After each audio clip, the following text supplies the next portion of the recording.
Well, thank you so much for that, Spike. We're getting off to a great start, giving me all your time. And I welcome you to the team, Spike. I Thank you. know it was a hard fought battle. And I still remember when, I believe it was you, I know it was your campaign team, joined our pizza party in Georgia. Yep. I would see you on the campaign trail, and I just remember all the hard work you put in it. So well earned and well fought. So hello, delegates. And let me say once again that it is an honor to serve you. First, my apologies for having the wrong person on the screen this morning. I was actually receiving so many Facebook notifications that somebody had to come in and change the settings before I could even speak. It's just been so wonderfully overwhelming. The campaign team was up most of the night. We think that this is going to be the most massive volunteer campaign in LP history. So thank you very much to the supporters. And thank you, Kevin Moore, our volunteer coordinator, who's been making this run smoothly. I'd like to give a few other thanks before I get into this. Mark Montoni, who started advising me in my 92 race, he's been invaluable. Chuck Hall has been there since probably day 2 of the campaign. And I know he hasn't gotten any sleep in several days, and he has just been so loyal. And Caitlin Cloven has done an awesome job with our social media. She's always been there when I needed her, and I just can't be, I couldn't be happier with anybody else. So a few of you have mentioned to me that I've gotten a lot better in my speaking since our conventions went online. And I have to tell you that the major reason for that is Carla Howell. She has been coaching me, and if anybody has not seen her Who's Driving series and you are running for office, you need to check it out. Even if you're not running for office, great ammunition to try to convince a friend. And Joe Houtman has been with me on the trail, very early mornings, very late nights. He's been there by my side, and I just can't say enough about Joe. Indiana is so lucky to have him. Again, such a hard worker. And Stuart Flood. So Stuart is the guy who has been by my side since day one. He was the guy who I said, well, I think I might run for the presidential nomination. What do you think? And before I knew it, he had grabbed my hand, and I think he had already introduced me to about 30 different people. So thank you so much, Stuart. And I should have listened to you from the start with your advice. And last, there just aren't enough words to thank Steve Dasbach. The first phone call I made after I got the nomination last night was to Steve, and I just said, Steve, thank you for the nomination. This nomination is as much his as mine. And for those of you who don't know, he has been a volunteer full-time campaign manager. We've had complaints about campaigns in the past spending too much money. That is not our campaign, and that is mostly due to Steve. So Steve, this is dedicated to you because you're the one who got it. Of course, I'd like to thank my family, my husband, Marlon, my daughters, Emily and Eva, and grandson, Cameron, which I hope we'll all be able to make it to the convention. And thanks to you, Nick Sarworks, for once again running a nice convention, and to the other candidates who I mentioned last night. And again, to the delegates, I am just so excited to campaign for all of you. And we've got work to do.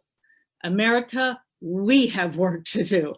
The government's reaction to the coronavirus presents huge challenges for us and an opportunity. Our economy has been dealt a double blow. A government mandated shutdown that has thrown tens of millions of people out of work. And now politicians have passed the CARES Act to fix the mess that they created. The CARES Act takes care, all right, of the special interest pals of the Democrats and Republicans.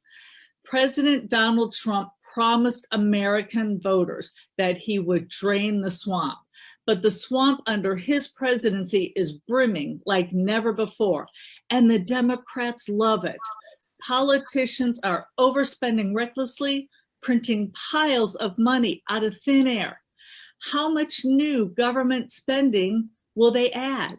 5 trillion? 6 trillion? And how much inflation will we see?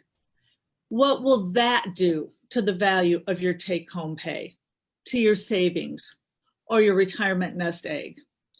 So what's the opportunity? All across America, people are realizing just how bossy, bullying, and bungling government is, locking up people who protest the shutdown while letting out violent criminals out of prison. Sometimes it takes a big event to see with clear eyes. The government's response to the virus has just revealed how little today's politicians believe in freedom and how much they believe in central planning, despite their repeated blunders. Americans are now seeing there's something wrong going on here. As president, I will urge governors to end all government mandated lockdowns now, slash state regulations so the economy can recover. At the federal level, I will lift government controls on businesses wherever possible so they have every chance to rebuild and do away with those controls permanently. People, businesses, and churches should decide themselves the right balance between safety from the virus and the need to keep our economy going. Freedom and individual choice works. If I'm elected president, I will do everything in my power to halt and reverse the CARES Act. Any bill that doesn't cut total government spending, I will veto. But I'll do much more than that. Let's end the federal income tax. This will give back, on average, $12,000 every year to each American family that they can use to pay off debts, replace that furnace that's about to die, or help out a family member in need. He's talking to the and ending the income tax and balance the budget. In order to do both, we need to end the income tax and balance the budget. I'm sorry, you asking me to stop? Okay, I apologize. I thought I heard somebody asking me to stop. As I was saying, in order to both end the income tax and balance the budget, we'll eliminate programs and departments that are better served by the private sector. Let's get government off your back and keep it off.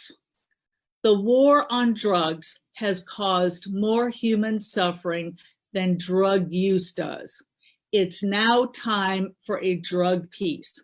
As president, on day one, I will pardon and free every nonviolent prisoner convicted of a so-called crime where there was no victim. Innocent prisoners and whistleblowers will go home to their families.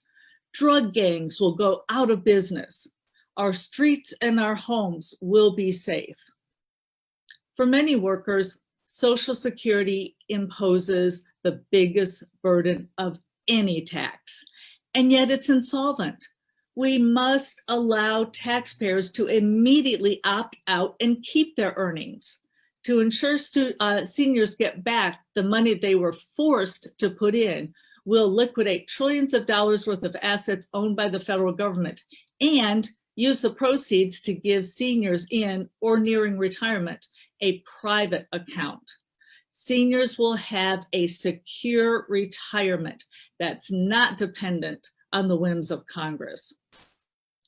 Americans have been sold the myth that we have a free market in healthcare. We don't.